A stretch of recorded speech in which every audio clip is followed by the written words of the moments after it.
ఆత్మబంధులందరికీ నా యొక్క ఆత్మ ప్రణామాలు. ఇంత గొప్ప ధ్యాన జ్ఞాన మార్గాన్ని మనకు అందించిన మహాత్ములైన బ్రహ్మర్షి పితామహ పత్రిజీ దంపతులకు, నాకు జ్ఞానాన్ని అందించిన బ్రహ్మర్షి తటవర్తి వీర రాకరగర్ దంపతులకు ఆత్మ ప్రణామాలు తెలుపుకుంటూ ఈరోజుటి కార్యక్రమాన్ని మనం మొదలు పెట్టుకుందాం మాస్టర్స్.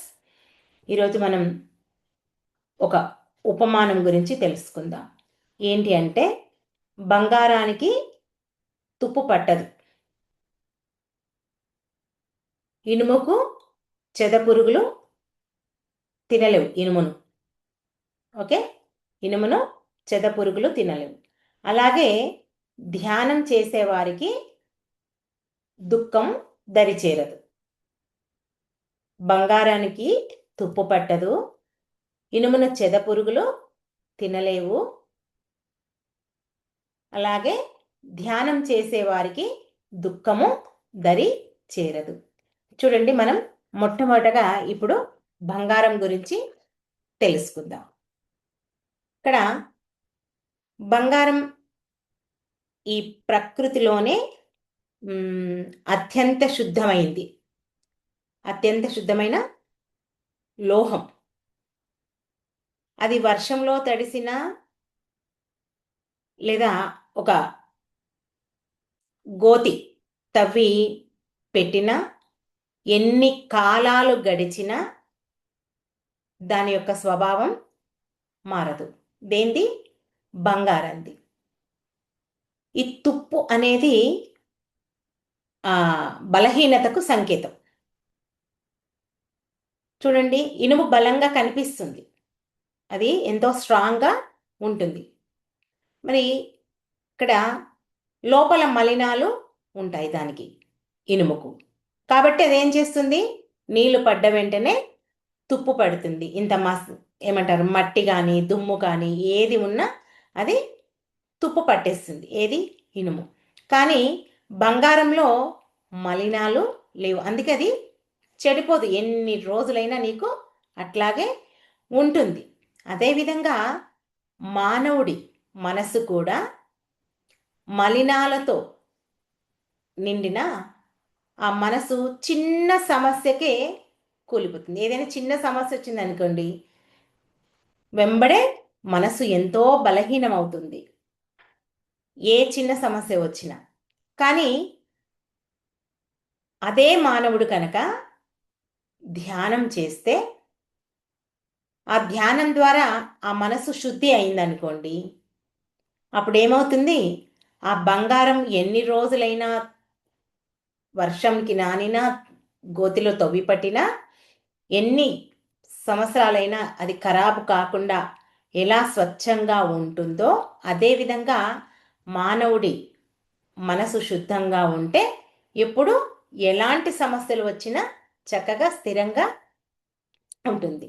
మరి ఇనుమును చెదపురుగులు తినలేవు అన్నాం కదా. చెదపురుగులు చెక్కను తింటాయి, ఎందుకంటే ఆ చెక్క లోపల ఖాళీగా ఉంటుంది కాబట్టి ఆ చెక్కను చెదపురుగులు తింటాయి. మరి ఆ చెక్కకు బలహీనత ఉంది, కానీ ఇనుము గట్టిగా ఉంటుంది, లోపల ఎటువంటి ఖాళీ లేదు ఇనుముకు. అందుకే చెదపురుగులు తినలేవు ఇనుమును. అలాగే మానవుని జీవితము కూడా, అతని లోపల భయం అనుకోండి, అహంకారం అనుకోండి, కోరికలు అనుకోండి, అసూయ అనుకోండి, ఇవన్నీ ఉంటే గనక, ఈ ఖాళీలు ఏంటి? భయము, అహంకారం, అసూయ, ఇవన్నీ ఉంటే గనక ఏమవుతుంది? ఆ దుఃఖం అనే చెదపురుగులు పట్టి తినేస్తుంటాయి. అంతే కదా. మానవుడికి దేనికో ఒకదానికి భయపడుతుంటాడు. కోరికలంటే ఇంకా చెప్పనే వద్దు కదా, ఎన్నో రకాలు. అసూయ, ఇవన్నీ మానవునికి ఉన్నటువంటి మలినమైనటువంటి గుణాలు. ఇవన్నీ ఉండడం వల్ల మనస్సు ఎప్పుడూ కూలిపోతుంది.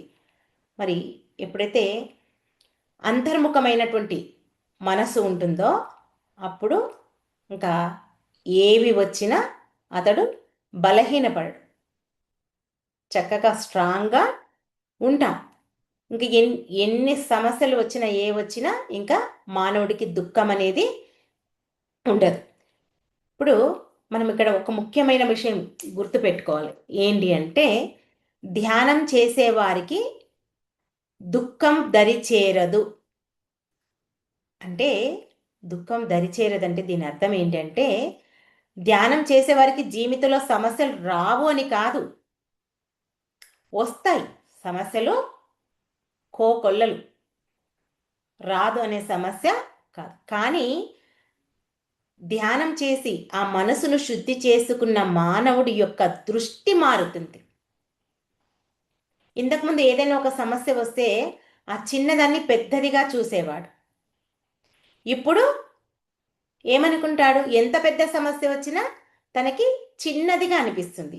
ఎందుకు అంటే, నేను తీసుకొచ్చిన, నా వెంట తెచ్చుకున్న కర్మల్లో ఒకటి ఖాళీ అయిపోతుంది అనే విషయం ధ్యానం చేసిన మానవుడికి, అంటే ఆ మనసు శుద్ధి అయిన మానవుడికి మాత్రమే అది అర్థమవుతుంది. అదొక, నాకు ఇది, దీని నుంచి నేను ఒక పాఠం నేర్చుకుంటున్నాను, ఇది నాకు ఒక అనుభవము అంటే, ధ్యానం చెయ్యకముందు అతడి మనసు ఒకలా ఉంటుంది, ధ్యానం చేసిన తర్వాత అతడి మనసు ఒకలా ఉంటుంది. మనం ఉన్నది ఒకే మనిషి, కానీ ఆ మార్పు అనేది వస్తుంది.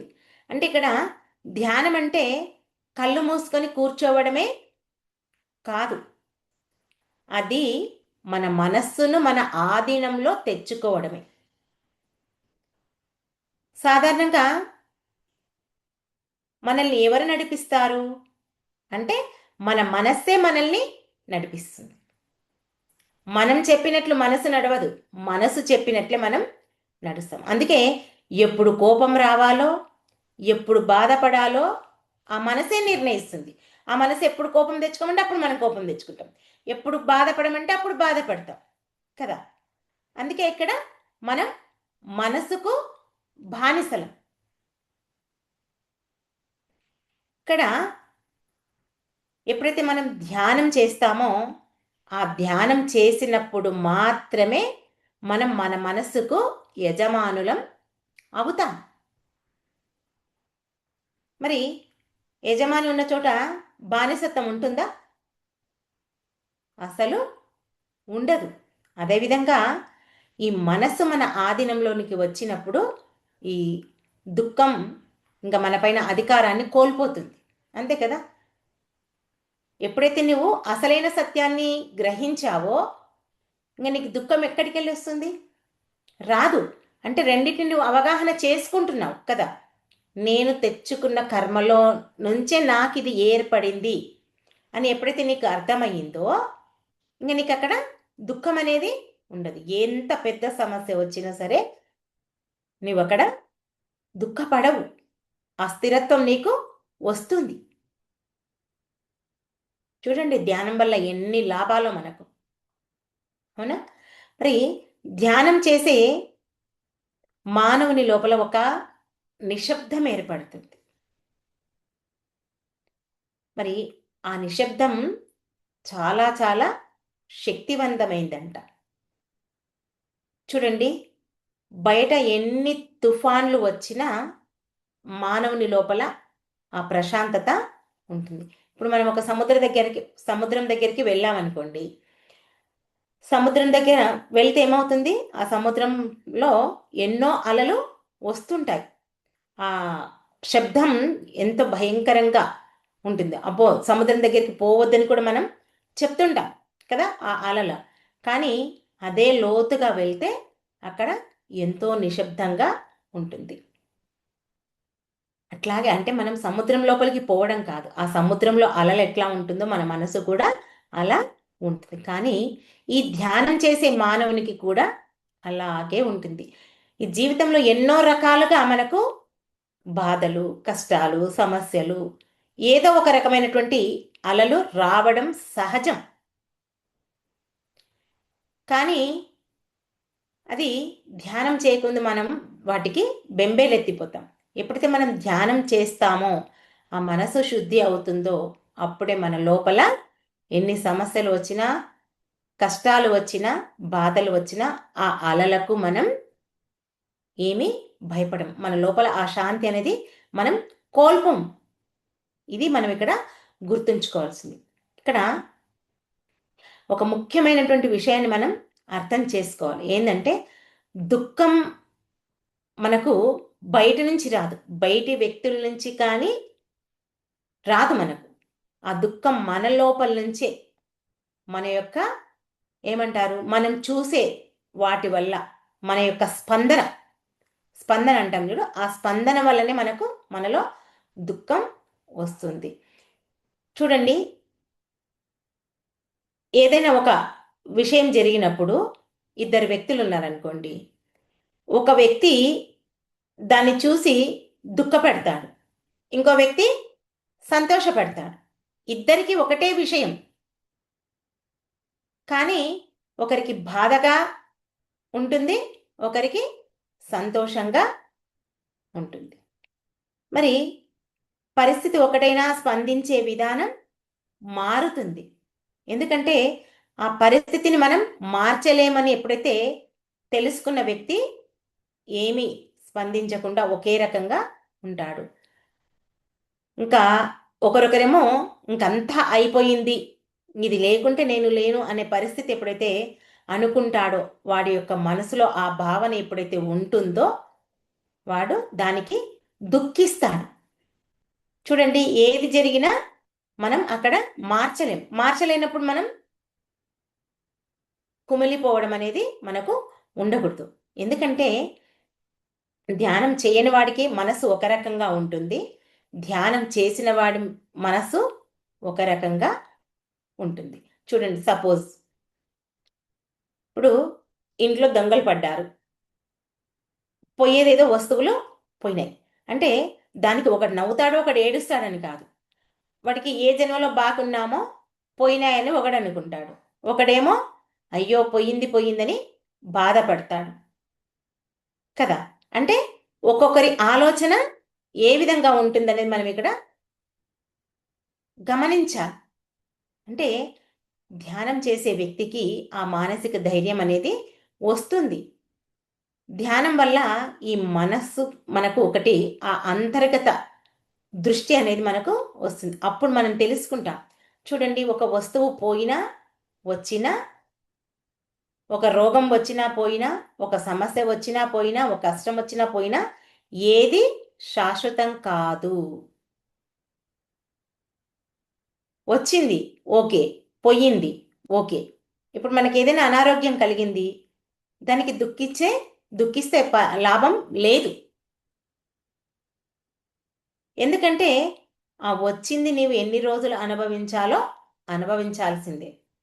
అందుకే ఏదైనా సరే మనం గుర్తుంచుకోవాల్సింది ఏంటి అంటే ఏది శాశ్వతం కాదు అనే విషయం మనం ఇక్కడ గుర్తుపెట్టుకోవాలి. ఇది కూడా గడిచిపోతుంది, అది సుఖమైన, దుఃఖమైన, కష్టమైన, నష్టమైన, సంతోషమైన. ఇదే మనం గుర్తుంచుకోవాల్సింది.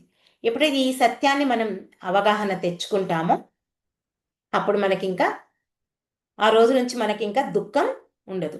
దుఃఖం ఎప్పుడైతే మనం అనుభవిస్తామో ఏమవుతుంది, మనం మనలో ఉన్నటువంటి శక్తిని కోల్పోతాం.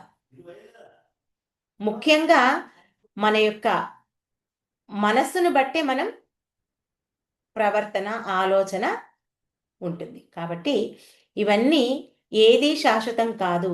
అంటే ఇక్కడ దుఃఖము శాశ్వతం కాదు, సంతోషము శాశ్వతం కాదు అని ఎప్పుడైతే మనం నమ్ముతామో అప్పుడే మనం హాయిగా ఉండగలుగుతాం. మనం హాయిగా ఉంటూ మన ఇంట్లో వాళ్ళని హాయిగా ఉండనిస్తాం.